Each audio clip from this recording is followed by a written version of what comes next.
எகிப்தும் இந்தியாவைப் போன்றே இன்னொரு சித்தர்கள் தேசம் என்றால் அது மிகையாகாது. இந்தியாவைப் போன்றே மிக பழமையான நாகரிகம் வாய்ந்த எகிப்து ஆன்மீக தேடல்களிலும் சிறந்தே விளங்கியது. இன்றும் ஸ்பிங்ஸும் பிரமிடுகளும் எத்தனையோ ஆன்மீக ரகசியங்களை தங்களுக்குள் மறைத்து வைத்திருக்கின்றன என்பது பலருடைய ஆழ்ந்த நம்பிக்கை. அதுவே பால் பிரண்டனை அங்கும் ஈர்த்தது. Welcome to இன்ஃபோவேல்ட்.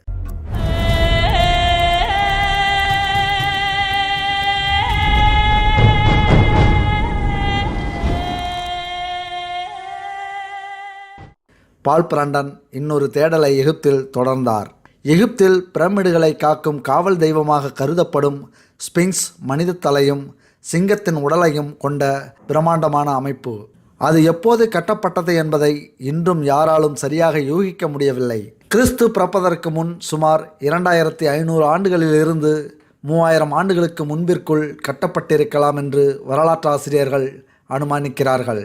மிக பழமை வாய்ந்த இந்த ஸ்பிங்ஸ் தேவதை மனிதனின் நுண்ணறிவையும் சிங்கத்தின் தேக பலத்தையும் பெற்றிருப்பதாக கருதப்படுகிறது.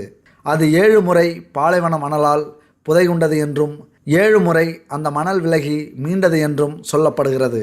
பால் பிரண்டன் ஸ்பிங்ஸ் மற்றும் பெரிய பிரமிடு இரண்டிலிருந்தும் ஞான சக்தி பெற வேண்டுமென்று விரும்பினார். ஸ்பிங்ஸ் முன் பாலைவன மணலில் ஒரு நள்ளிரவு முழுவதும் தனியாக அமர்ந்து தியானம் செய்த பால் பிரண்டன் கடைசியில் அதிகாலை நேரத்தில் ஸ்பிங்ஸிடமிருந்து ஒரு செய்தி கிடைத்ததாக கூறுகிறார். நீ உருவாகி அழியும் சதைகளால் ஆன உருவமல்ல மனிதனே, நீ அழிவில்லாத ஆத்மா. உன்னுடைய இதயத்தில் அது நீ கண்டடைய காத்திருக்கிறது. இந்த பாலைவன மண்ணில் நான் காத்திருப்பதை போல அதனால் உன்னையே நீ அறிவாய். அடுத்ததாக உலக அதிசயங்களில் ஒன்றான பெரிய பிரமிடின் உள்ளே ஒரு நாள் இரவை கழிக்க எண்ணினார் பால் பிரண்டன். இங்கே பிரமிடுகளை பற்றி சில தகவல்களை அறிந்து கொள்வது நல்லது. பெரிய பிரமிடு ஒவ்வொரு புறமும் 756 அடி நீளமும் 456 அடி உயரமும் கொண்டது. சுமார் 2.5 டன் எடையுள்ள கற்கள் 23 லட்சம் பயன்படுத்தி கட்டப்பட்ட பிரம்மாண்டமான அமைப்பு அது. சுமார் 4700 ஆண்டுகளுக்கு முன் கட்டப்பட்ட பழமை வாய்ந்தது. அக்காலத்தில் பிரம்மாண்டமான அமைப்புகளை அளக்க சரியான அளவுகோல் இல்லை என்றாலும் எவ்வளவு கச்சிதமாக கட்டப்பட்டிருக்கிறது என்றால் ஒரு பக்கத்திற்கும் மறுபக்கத்திற்கும் இடையே உள்ள வித்தியாசம் 8 அங்குலங்களுக்கும் குறைவாகவே இருக்கிறது. இது இன்றைக்கும் கட்டிட வல்லுநர்களை வியக்க வைக்கிறது. பிரமிடுகளில் அரசர்களின் சடலங்களை ஏராளமான செல்வங்களுடன் புதைத்து வைத்திருந்ததால் பிற்காலத்தில் பலரும் உள்ளே நுழைந்து அந்த செல்வங்களை சூறையாடி செல்ல ஆரம்பித்தனர். எகிப்துக்கு படையெடுத்தவர்கள் உள்நாட்டவர்கள் என பல்லாண்டுகள் வந்து கொள்ளையடித்து சென்ற பின் மிஞ்சியது விலை போகாத சடலங்களும் சில பொருள்களும் எடுத்து செல்ல முடியாத பிரமிடுகளின் கட்டடங்கள் மட்டுமே. ஆனால் பிரமிடுகளில் இருந்து கொள்ளையடித்து செல்ல முடியாத ஆன்மீக ரகசியங்கள் இன்னும் ஏராளமாக அவற்றில் உள்ளன என்பது உலக பெரியோரின் கருத்து. எனவேதான் பால் பிரண்டன் பெரிய பிரமிடின் உள்ளே ஒரு நாள் இரவை கழித்து அந்த ரகசியங்களை அறிய விரும்பினார். பெரிய பிரமிடு அரசாங்கத்தின் சொத்தாக இருந்ததாலும் நுழைவு கட்டணம் செலுத்தி சென்று பார்த்து வரும் உரிமை பார்வையாளர்களுக்கு இருந்ததாலும் அங்கு ஒரு இரவு முழுவதும் தங்க வேண்டுமானால் அரசாங்க உத்தரவு வேண்டுமென்று அவர்களுக்கு சொல்லப்பட்டது. எனவே அரசாங்கத்தின் பழங்கால கலைப்பொருள் காப்பகத்தில் சென்று தன் விருப்பத்தை அவர் தெரிவித்தார். அந்த அதிகாரி நிலவுக்கு செல்ல பால் பிரண்டன் ஆசைப்பட்டது போல் அவரை திகைப்போடு பார்த்தார். பின் அவரை ஒரு மனநோயாளியை பார்ப்பது போல் பார்த்து சொன்னார், நான் இதுவரை இது போன்ற கோரிக்கையை கேட்டதில்லை. ஆனால் இதற்கு அனுமதி வழங்கும் அதிகாரம் என் கையில் இல்லை. உயர் அதிகாரியை சென்று பாருங்கள். அந்த உயர் அதிகாரி அனுமதிக்க முடியாது என்று உறுதியாக சொன்னார். அவருடைய பணிக்காலத்தில் இது போன்ற ஒரு கோரிக்கை வந்ததோ அனுமதிக்கப்பட்டதோ இல்லை என்றார்.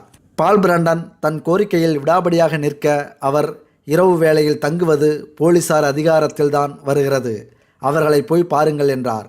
போலீசாரும் இந்த வினோத கோரிக்கையை ஏற்க முடியாமல் தங்கள் தலைமை அதிகாரியிடம் அனுப்ப அவரும் திகைத்து முடிவெடுக்க ஒரு நாள் தேவை என்றும் மறுநாள் வந்து பார்க்கும்படியும் சொன்னார். மறுநாள் அவர் மறுபடியும் பழங்கால கலைப்பொருள் காப்பகத்தையே அணுகச் சொன்னார். கடைசியில் கெய்ரோ நகர ஜெனரல் கமாண்டண்டை சென்று பால் பிரண்டன் தன் கோரிக்கையை சொல்ல அவர் பிரமிடுகளை காக்கும் போலீஸ் உயரதிகாரிக்கு அனுமதி வழங்குமாறு எழுதி அனுப்பினார்.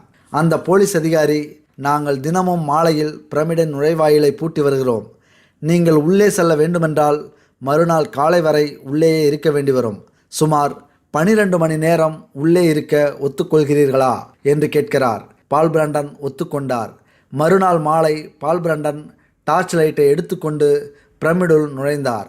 ஆயுதம் தாங்கிய போலீஸ்காரர் ஒருவர் அவர் உள்ளே சென்றவுடன் நுழைவாயிலை பூட்டிக்கொண்டு வெளியே பூட்டிக்கொள்ள தன்னந்தனியாய் பால் பிரண்டன் தன் பயணத்தை தொடங்கினார். அந்த பிரமிடுகளுக்குள் பல பாதாள சுரங்கங்கள் இருந்தன. சில மிகவும் குறுகலாய் இருந்தன. சில இடங்களில் அவர் தவழ்ந்து போக வேண்டியிருந்தது. உள்ளே சில இடங்களில் வௌவால்களும் எலிகளும் அவருக்கு துணையாய் இருந்தன. வேறொருவராக இருந்திருந்தால் அந்த சூழ்நிலையில் இருந்து தப்பித்து வெளியேற நினைத்திருப்பார்கள். ஆனால் பால் பிரண்டன் மனம் தளராமல் அரசனுடைய உடலை வைத்துள்ள பிரபலமான சேம்பரை அடைந்தார். அங்கு சென்ற அவர் அங்கு சென்றதும் தான் கொண்டு வந்திருந்த தொப்பி, தேநீர் நிறைந்த பிளாஸ்க், தண்ணீர், நோட்டு புத்தகம், பேனா எல்லாவற்றையும் கீழே வைத்துவிட்டு சமணமிட்டு அமர்ந்து தன் டார்ச் லைட்டை அணைத்து விட்டார். உடனே இருள் சூழ்ந்தது. மயான அமைதி அங்கு நிலவியது. நேரம் செல்ல செல்ல குளிர் அதிகரிக்க ஆரம்பித்தது. ஆனால் அதை பொருட்படுத்தாது அமைதியாக காத்திருந்தார். நேரம் செல்ல செல்ல ஏதோ அமானுஷ சக்திகள் தன்னை சுற்றி உலவுவதை அவரால் உணர முடிந்தது. அவர் அந்த இருட்டில் விழிப்புணர்வோடு சூட்சமமாக கவனித்தபோது அது கற்பனை அல்ல, நிஜம் என்பதை அவரால் உணர முடிந்தது. பயத்தில் அவர் உடல் மேலும் சில்லிட்டது. பிரமிடின் உள்ளே தனிமையில் நள்ளிரவின் கும்மிருட்டில் அமர்ந்திருந்த பால் பிரண்டனுக்கு ஏதோ சக்திகளின் நடமாட்டம் இருப்பதை உணர முடிந்தது. சில நாட்கள் விரதமும் தியானமும் இருந்து அவர் தன் புலன்களை கூர்மைப்படுத்தி இருந்ததால் அந்த சக்திகள் துஷ்ட சக்திகள் என்பதையும் அவரால் மிக தெளிவாக உணர முடிந்தது. இப்போது அவர் தனிமையில் இல்லை, உடன் துஷ்ட சக்திகளும் உள்ளன என்பதை உணர்ந்தபோது அவர் பிரமிடுகளுக்குள்ளே போகப்போவதாக சொன்னபோது ஒரு இளம் அரபு நண்பன் எச்சரித்தது நினைவுக்கு வந்தது. அங்கு ஒவ்வொரு அங்குலமும் தீய சக்திகளாலும் ஆவிகளாலும் ஆக்கிரமிக்கப்பட்டிருக்கின்றது. அவை ஒன்றல்ல இரண்டல்ல, ஒரு பட்டாளமே இருப்பதால் இந்த விஷப்பரீட்சைக்கு நீங்கள் போகாமல் இருப்பது நல்லது என்றார். சிறிது நேரத்தில் அவரால் அந்த துஷ்ட சக்திகளின் மாய உருவங்கள் கூட அலைகளாய் நிழலாய் தென்படத் துவங்கியது. ஓரிரு உருவங்கள் அவர் முகத்தின் வெகு அருகில் வந்து அவரை உசுப்புவது போல் தோன்றியது. பால் பிரண்டன் இரவின் தனிமைக்கு பெரிதும் பழக்கப்பட்டவர் என்றாலும் இந்த அனுபவம் இவர் இரத்தத்தை உறைய வைத்தது. அந்த சக்திகள் அவரை உட்கார்ந்த இடத்தை விட்டு எழுப்புவதற்கு முயற்சிப்பதாக அவருக்கு தோன்றியது. ஒரு கட்டத்தில் பக்கத்தில் வைத்திருந்த டார்ச் விளக்கை போட்டு அந்த சக்திகளை விரட்டுவது நல்லது என்று தோன்றினாலும் பிரமிடுகளின் உள்ளே என்னதான் இரவில் நிகழ்கின்றது என்பதை அறியும் வாய்ப்பை இழந்து விடுவோம் என்ற எண்ணம் அவரை அவ்வாறு செய்யாமல் தடுத்தது. ஒரு கட்டத்தில் அந்த சக்திகளின் பலன் உச்சத்திற்கு சென்றதாய் பால் பிரண்டனுக்கு தோன்றியது. ஆனாலும் ஒரு அசாதாரண மனபலத்துடன் பால் பிரண்டன் தாக்குப்பிடித்தார். திடீரென்று அந்த துஷ்ட சக்திகளின் போக்குவரத்து நின்று போயிற்று. அவையெல்லாம் மாயமாக மறைந்து போயின.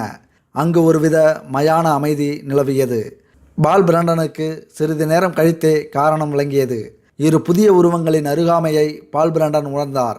மிகவும் அமைதியான தெய்வசக்தி உடையவையாக அவை இருந்தன. துஷ்ட சக்திகளைப் போன்ற தெளிவில்லாத நிழல்களாகவோ அலைகளாகவோ இல்லாமல் அந்த இரண்டு உருவங்களும் ஓரளவு தெளிவாக தெரிந்தன. பழங்கால எகிப்திய குருமார்கள் போல தெரிந்த அவர்களிடத்தில் விவரிக்க முடியாத தூய்மையை அவர் உணர்ந்தார். அவர்களை சுற்றி ஒரு ஒளி வெள்ளத்தை பால் பிரண்டன் கண்டார். வந்தவர்கள் இருவரும் பால் பிரண்டன் அருகில் வந்து சிலைகளைப் போல் நின்றனர். இருவரும் தங்கள் கைகள் மார்பிலை கட்டிக்கொண்டு நின்று பால் பிரண்டனை ஊடுருவி பார்த்தார்கள். அடுத்ததாக முதலில் மிக அருகில் நின்றவர் உதடுகள் அசைவது தெரிந்தது. ஆனால் வார்த்தைகள் ஒளியாக வெளிவரவில்லை என்று புரிந்தாலும் பேசுவது தெளிவாக பால் பிரண்டன் மூளையை எட்டியது.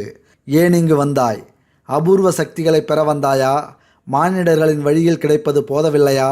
இந்த வார்த்தைகள் எண்ணங்களாக தன் மூளையில் பதியவில்லை என்பதையும் அவருடைய குரலாய்தான் மூளையில் பதிகிறது என்பதையும் புரிந்த பால் பிரண்டனுக்கு அது எப்படி என்பதுதான் தெரியவில்லை. பால் பிரண்டன் சொன்னார், போதவில்லை என்று. திரும்பி போய்விடு.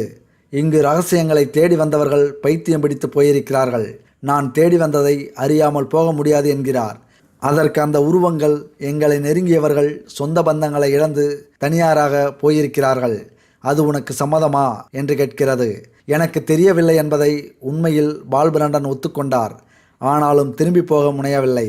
சரி, அப்படியே ஆகட்டும். நீ தேர்ந்தெடுத்த செயலிற்கான பலனை நீயே அனுபவித்தாக வேண்டுமென்ற அந்த முதல் உருவம் அங்கிருந்து உடனடியாக மறைந்தது. அடுத்த உருவம் பால் பிரண்டனை நெருங்கியது. இரண்டாவது உருவத்தின் முகம் மிக மிக வயதானதாக இருந்தது. எவ்வளவு வயது இருக்கும் என்பதை பால் பிரண்டனால் அனுமானிக்க முடியவில்லை. இரண்டாவது உருவத்திடம் இருந்தும் வார்த்தைகள் குரலுடன் பால் பிரண்டன் மூளையில் பதிந்தன. மகனே, இரகசிய சக்திகளின் தலைவர்கள் தங்கள் கைகளில் உன்னை எடுத்துக்கொண்டு விட்டார்கள். நீ ஞான மண்டபத்திற்கு தற்போது அழைத்து செல்லப்படவிருக்கிறாய். நீ அமர்ந்திருக்கும் இந்த கல்லில் காலை நீட்டி மல்லாக்கப்படுத்திக்கொள் என்று சொல்கிறது அந்த உருவம். பால் பிரண்டனுக்கு அதன்படி நடப்பதை தவிர வேறு வழி தெரியவில்லை. அப்படியே படுத்துக்கொண்டார். ஆனால் அதன் பின் நடந்தது என்னென்று பால் பிரண்டனுக்கு தெளிவாக தெரியவில்லை. அவருடைய தசைகளெல்லாம் இறுக ஆரம்பித்தன.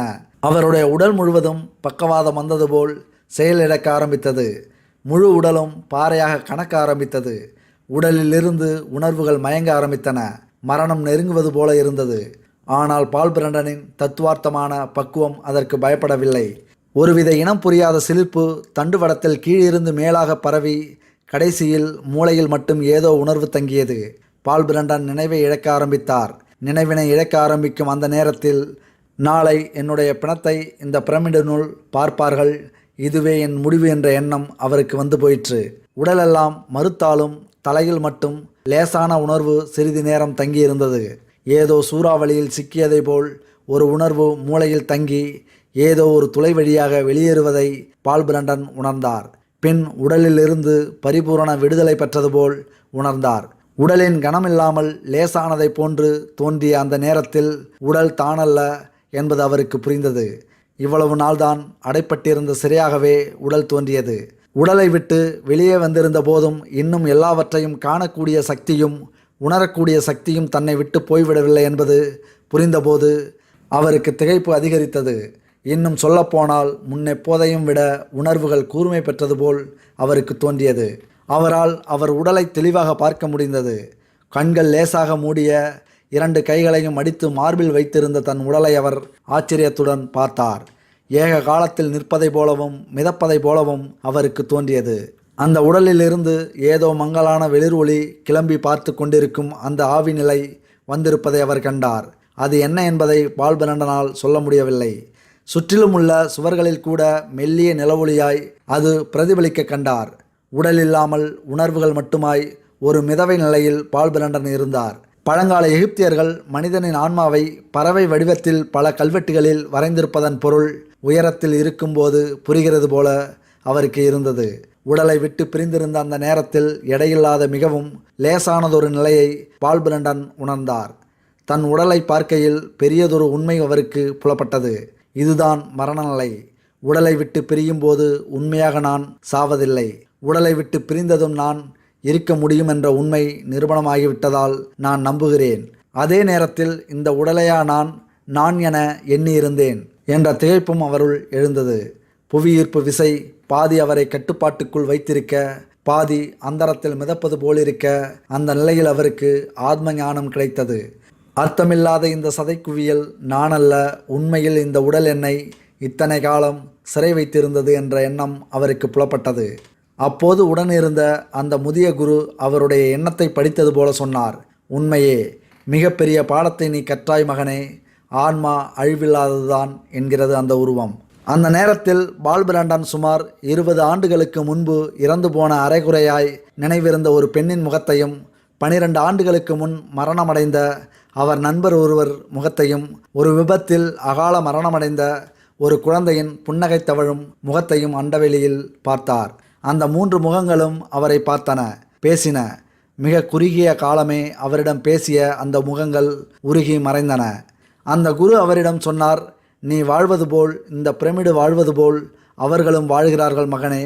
இங்கு இறைவன் படைத்த அனைத்து உயிர்களின் சரித்திரமும் பதிவாகியுள்ளது.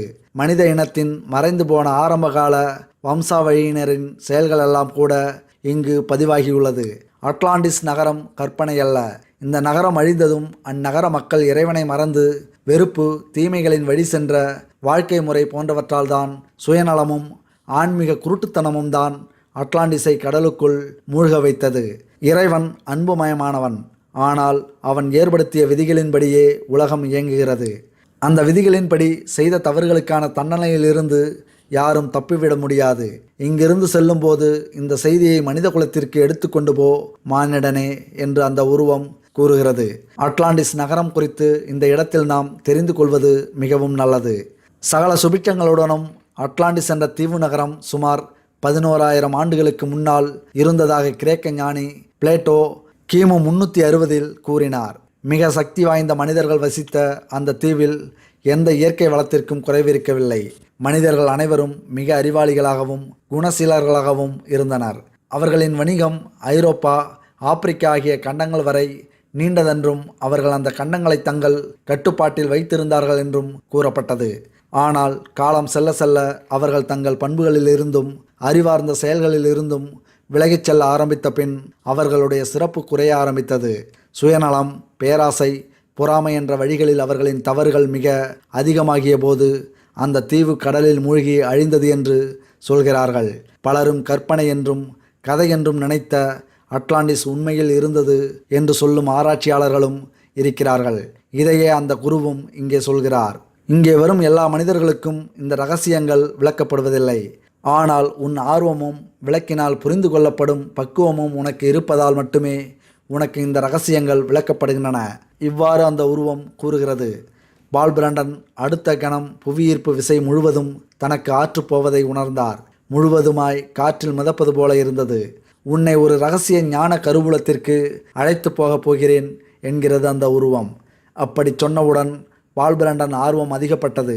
உடனடியாக அந்த இடத்திற்கு செல்ல விரும்பினார் அவர். அந்த குருவின் ஆவி அதை படித்தது போல இருந்தது. எல்லாவற்றிற்கும் ஒரு காலம் இருக்கிறது மகனே, அவசரப்படாதே, வா என்னுடன் என்றார் அந்த குரு. அடுத்த கணம் பால் பிரண்டன் ஏதோ கோமாவில் இருப்பவர் போல தன் பெரும்பாலான உணர்வுகள் ஸ்தம்பித்தது போல உணர்ந்தார். அடுத்ததாக அவர் நினைவு திரும்பிய போது அவர் வேறொரு இடத்திற்கு அழைத்துச் செல்லப்பட்டிருந்தார். பால் பிரண்டன் சென்றடைந்த பாதை மங்களாய் ஒளிர் படர்ந்ததாக இருந்தது. சுற்றுமுற்றும் பார்த்தபோது விளக்கையோ ஜன்னல்களையோ அவர் காணவில்லை. பின் எங்கிருந்து ஒளி வருகிறது என்பதை அவரால் யூகிக்க முடியவில்லை. தன்னை பின்தொடர்ந்து வரும்படி அந்த மதகுருவின் ஆவி அவரிடம் சொன்னது. அத்துடன் நிறுத்தி கொள்ளாமல் பின்னால் மட்டும் திரும்பி பார்க்காதே, தலையை திருப்பாதே என்றும் அவருக்கு கட்டளையிட்டது. பால் பிரண்டனுக்கு அது பிரமிடுகளுக்குள் உள்ள இரகசிய பாதை என்றும் தோன்றியது. கீழ்நோக்கி சென்ற அந்த பாதையின் முடிவில் தூரத்தில் ஏதோ கோயில் போன்ற அமைப்புடைய வாயில் இருந்தது. அவர் பிரமிடுகளுக்குள் எல்லா இடங்களையும் சுற்றி பார்த்திருந்தாலும் இந்த பாதையையும் தூரத்தில் தெரிந்த அந்த கோயில் வாசல் போன்ற ஒரு அமைப்பையும் அவர் பார்த்ததாக அவருக்கு நினைவில்லை. இந்த இரகசிய பாதை எங்கிருந்து ஆரம்பிக்கிறது என்றறியும் ஆவல் அவருக்கு அதிகமாயிற்று. அந்த மதகுரு ஆவி சொன்னதை பொருட்படுத்தாமல் பின்னால் அவர் திரும்பி பார்த்தார். அந்த நீண்ட பாதையின் இறுதியில் நுழைவாயில் எதுவும் இருக்கவில்லை. ஏதோ ஒரு நுழைவிடம் போல் தெரிந்த இடம் சதுரமான கற்களால் மூடப்பட்டிருந்தது. ஆனால் திரும்பி பார்த்ததன் தண்டனையாகவோ என்னவோ பால் பிரண்டனை ஏதோ ஒரு பெரும் சக்தி பின்னுக்கு இழுத்தது. அடுத்த கணம் அவர் உடல் கிடந்திருந்த அந்த ஆரம்ப இடத்திற்கே வந்து சேர்ந்தார் அவர். பால் பிரண்டன் திரும்பி பார்க்காது இருந்திருந்தால் அவர் இரகசிய ஞான கருவூலத்திற்கு சென்று காணும் பாக்கியம் கிடைத்திருக்கலாம். ஆனால் திரும்பி பார்த்த ஒரு தவறு அவரை அந்த வாய்ப்பை இழக்க வைத்தது. தனது உடலை பார்த்தபடி இருந்த அவரை பெருத்த ஏமாற்றம் ஆட்கொண்டது. அந்த மதகுருவின் மெல்லிய குரல் அவருக்கு தெளிவாக கேட்டது. மகனே, இரகசிய பாதையின் வாசலை நீ காண்பது ஒரு பெரிய விஷயமல்ல. உன் மனதில் உள்ள இரகசிய ஞான கருவூலத்திற்கு உன்னை அழைத்துச் செல்லக்கூடிய இரகசிய பாதையை நீ காண்பதே முக்கியம். இந்த பிரமிடின் இரகசியம் உன் ஆத்மாவின் இரகசியமே. உன் ஆத்மாவில் எல்லா இரகசியங்களும் புதைந்துள்ளன. பிரமிடு சொல்வதெல்லாம் மனிதனை தனக்குள்ளே கவனத்தை செலுத்த சொல்வதுதான். அவன் இதுவரை அறிந்திராத அவனுக்குள்ளே மையப்புள்ளியில் அவன் ஆத்ம இரகசியத்தை அறிவதன் மூலம் அனைத்து ஞானத்தையும் பெறவே மனிதனை பிரமிடு வலியுறுத்துகிறது. போய் வருகிறேன் என்று புறப்படுகிறது அந்த உருவம். ஏதோ ஒரு சக்தி பால் பிரண்டனை அவருடைய உடலுக்குள் பலமாக ஈர்க்க அவர் மறுபடியும் தன் உடலுக்குள் நுழைந்தார். மறுத்து போயிருந்த உடலை சிறிது சிறிதாக உணர ஆரம்பித்தார். இருள் சூழ்ந்திருந்த பிரமிடின் அந்த அறைக்குள் தனியாக அவர் இருப்பதை கண்டார். மதகுருவின் ஆவியை காண முடியவில்லை. இருட்டிலும் தெளிவாக பார்க்க முடிந்த நிலையும் போயிற்று. அதிர்ச்சியிலிருந்து மீண்ட அவர் டார்ச்சை எடுத்து அடித்து பார்த்தபோது எல்லாம் அவர் முன்பு விட்டு போயிருந்த நிலையிலேயே இருந்தன. கடிகாரத்தில் நேரத்தை பார்த்தார். மணி சரியாக 12. பொழுது புலரும் வரை தன் அனுபவங்களை குறித்து பால் பிரண்டன் சிந்தித்தபடி இருந்தார். பொழுது புலர்ந்து போலீஸ்காரர் வந்து அவரை அழைத்து கொண்டு போய் வெளியே விட்டார். மதகுரு கடைசியில் பால் பிரண்டனிடம் சொன்ன அறிவுரை நம் நாட்டில் உபநிஷத்துகள் சொல்லும் அறிவுரையே என்பது நம் ஆன்மீக நூல்களை படித்தவர்களுக்கு அதிகமாக விளங்கும்.